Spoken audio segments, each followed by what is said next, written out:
Hi, I'm Nicholas Wallwork. Welcome to our YouTube channel. If you're interested in great property education and great property content, make sure you hit subscribe to this video right now. Hit the bell icon so you're notified of any new videos. Now, we thought we'd do something different today and show you a day in the life of a property millionaire investor developer. So that's what we're going to do. Today I'm on site at our site in Newbury. It's our latest scheme of 42 studios. We're looking across the Thames Valley Hills here. We're on the penthouses. If you've ever seen an office to resi scheme before, that's fantastic. What I'm going to show you today is our scheme and how we do it differently. We're starting with our penthouse units, which are micro studio penthouses. Have you ever seen that? I doubt it. It's going to be hugely exciting. I want to show you everything we do. We're going to go into a few of the units and I'm going to talk you through some of the numbers and some of the things and problems we've had along the way. So stay tuned and I hope you enjoy the rest of this clip.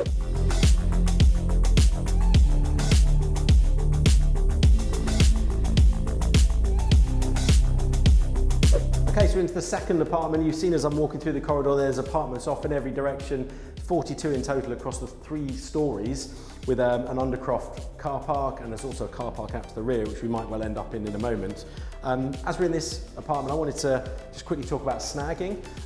Those of you that have done development before will understand what snagging is. Ultimately, it's where you come towards the end of a development and you're going around and nitpicking. You're going around and picking all the bits that the builders and the painters might have missed. So you'll go and you'll make a snag list for each and every apartment. And this is a good example of snagging where there's bits of paint on here. For example, that's a bit of paint or filler I can see on the end of the glass there. It was a bit noisy. We're on the stairs outside, just coming onto the second floor. This is the rear fire escape. We've got 2 entrances and exits to the building.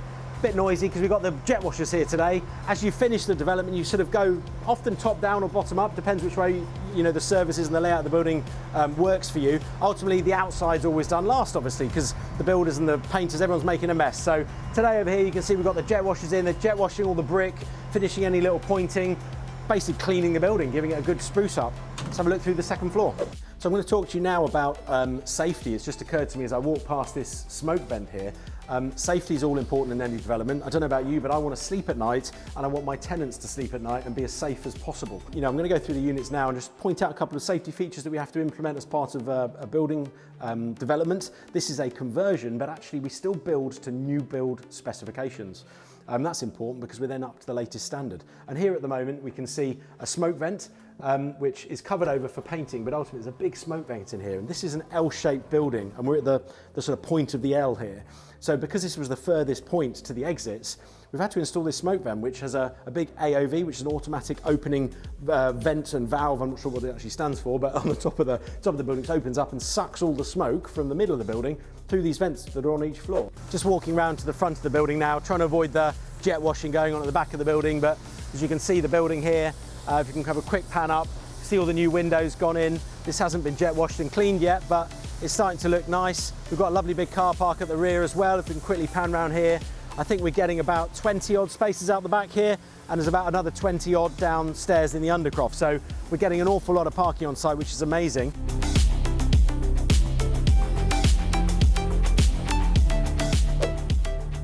Well, there's a quick walk through today in the kind of day of the life. This is one of the first jobs I've done today is walk around the site, do a bit of snagging, talk to a couple of the contractors on site, get a look as to how things are going, how they're progressing according to the timeline, and checking the quality finish and seeing when we're going to be ready for furniture, which is very soon. We're starting actually ordering furniture at the moment. So exciting times. This is a great part of the development where you come to, you can start to see your vision come to life, where I've been sketching out stuff from the early days on a floor plan, giving it to the architect saying, well, that's basically what I want. Go and make that happen, and make that happen within the fabric of the building with all the relevant consultants looking at the construction of the building, where the pipe runs will go, where the electrics will go, structural engineers telling me where I can drill all the drill holes for all the apartments, the waste holes. You have to drill big waste holes through every apartment to get the waste out of the building. So when you finally sort of see the final product coming together, it's kind of all worthwhile, and I can see the end is in sight of a 1-year build, 2-year project. There's nothing better than getting to this kind of phase. You can see it looking lovely and pretty and beautiful, ready for your new tenants where you're going to start letting to. So we're going to shoot off now to another viewing of a potential site. So let's get in the car and head off. Hello, we've just come from our site in Newbury in Berkshire, where we've converted or nearly finished converting 42 studios from an office to residential permitted development scheme. That scheme was started off about 10,500 square foot to get those 42 units. and we're going to have a lovely income from it. So I'm here today, I'm doing a viewing on a new site. We're actually down in Godalming in Surrey, which is just south of Guildford, if you know Guildford. Exciting location. It's actually quite an expensive location. Surrey is one of the most expensive counties in the UK. So, you know, ordinarily I wouldn't be sourcing in this area due to the high prices, but this particular site's come to the market. It's going to auction in about 10 days if it can't be sold prior. We're here today to have a look at the building. The building is behind me at the moment. It is another office to residential PD scheme. It's about 12,700 square foot, I believe. And again, we're looking at it to convert it into micro studio units, which will rent out to local professionals in and around the Guildford area. So for today's day in the life of a multi-millionaire investor developer, we've come from Newbury, we've seen the existing site we're doing, we're now sourcing. So we're going to be looking at sourcing the site, giving you a few tips and tricks on how to source a great office or residential PD opportunity, and maybe some general tips on property investing as well. Some of the things you want to be looking at when sourcing property is, well, first and foremost, is knowing what you're sourcing, knowing your strategy, knowing your model, knowing your target market. Without knowing any of those things, you're kind of sourcing blind. And I know a lot of people that I mentor come to me and they say, look, I've been sent all these deals from sourcing agents, I'm looking online, I've got all these cracking deals, but what I think are cracking deals, I'm not sure if they are cracking or not. There's too much info to research on each deal, and you can't research every single deal. I'm looking for spec, price per square foot, and I'm also deciding what my build cost might be based on the location and what else is around it. So, you know, the good thing here is that the site that we're looking at is, you know, very comparable to 2 or 3 around it. So we get a great idea, which helps us then backwards calculate, minus the build costs, minus all the costs involved, minus the site price. We know roughly with our profit margin, and we know roughly what we should be paying for the site and whether it's going to be a good deal or not. This particular building, you can see it's a 2-storey building. So it's actually about 12,700 square foot across the 2 stories. Now, as we walk around over here, we'll see that this building across here is actually 3 stories, whereas half the buildings on the site have only got 2 stories. So actually there's a huge opportunity, huge precedent to get another story on this building. If you can get another 30% more floor space, you're getting 30% more GDV.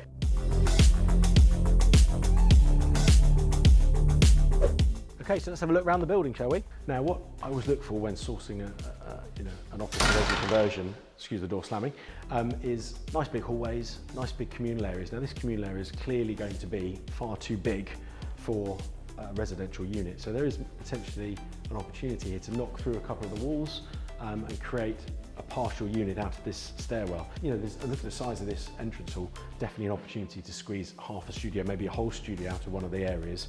Lots of books, a previous bookseller, but we're coming through, as you can see, it's all open plan stuff here. What we kind of look for in these schemes is, you know, configurability. Now, as you can look around, you'll see lots of windows. We like lots of windows because it means we can put studios against windows. Anything central to the building is very hard to develop because you can't get windows in unless you're on the top floor and you're using Veluxes and things like that. Tons of windows, lots of opportunity to create what we want as a space and get the maximum out of it. Before we head on up to the first floor, we've come through the main open area there, and you'll see the core. We're in the core here, so this is kind of all the toilet blocks. You know, in most developments you'll find a central core that runs through all of the services and waste and pipe work. So when you're developing an office to resi conversion, you need to be aware of where that is. Understanding the core of the building, where all the services lie, can actually reduce your cost or increase your cost depending on what the provision is already. So it's really important to document that, understand it, so when you start to get initial quotes, you can understand the cost of getting those services out to the rest of the building and whether you have to upgrade them or not. So we're up on the first floor now. In most of these buildings, you'll find the floor plate very, very similar. So although they've partitioned this internally here, they've created a little kitchen area. You know, when we come in and demolish this building, or demolish what we need to demolish, all of this will come out. So if you follow me around here, you'll see they've created smaller offices off the sides, and actually it's a lovely office. You know, it would make a nice office in itself, but in the kind of market we're in, this kind of stuff doesn't make a lot of money anymore, and converting it to residential gets you far more money for your investment redeveloping a building like this. So fortunately, all this lot's going to have to go and get demolished. So this is quite a good thing to look out for, is fire escapes, external staircases. I'm going to push that open and hope the alarm doesn't go off. We're lucky. So we've got an external fire escape here, which, you know, once painted grey, matched in, made to look a bit more modern, is going to be a fantastic asset to this building. It's not only a secondary fire escape, it could be turned into an actual entrance for this story, for example, which means we could use more of the entrance hall downstairs as the entrance for the ground floor units. Okay, we've just come out of the viewing, having looked around the large 12,700 square foot potential office to resi scheme behind me. Day in the life of a property millionaire developer investor. That's been my two jobs of the day, is site visit of my own site, my own 10,500 square foot 42 unit scheme in Newbury, and we're over here to this one which has got the potential to be at least 55 units out of the same site. We're also looking for that extra story on top. If we can get that, that'll add another couple of million GDV, so it's going to take it from something like 6.5 million up to maybe 8.5 million for an extra story. So really exciting opportunity here. It's in a great part of town in Surrey. I hope you guys have picked up a few tips and tricks from my day. It's been an exciting day. I've now got an hour and a quarter drive back home. I've been on the road a lot today, back and forth from Newbury, back down to Guildford, back to Reading where I live. So yeah, it's not all glam. You've got to be on the ground, you've got to be working hard, you've got to be seeing sites, you've got to be doing deals, you've got to be meeting people, making new connections. Yeah, hope you enjoyed the tour of this scheme and my scheme this morning, and I'll see you again on the next video. Make sure you subscribe to the channel, hit the bell icon so you can see more videos and educational content from myself and Property Forum.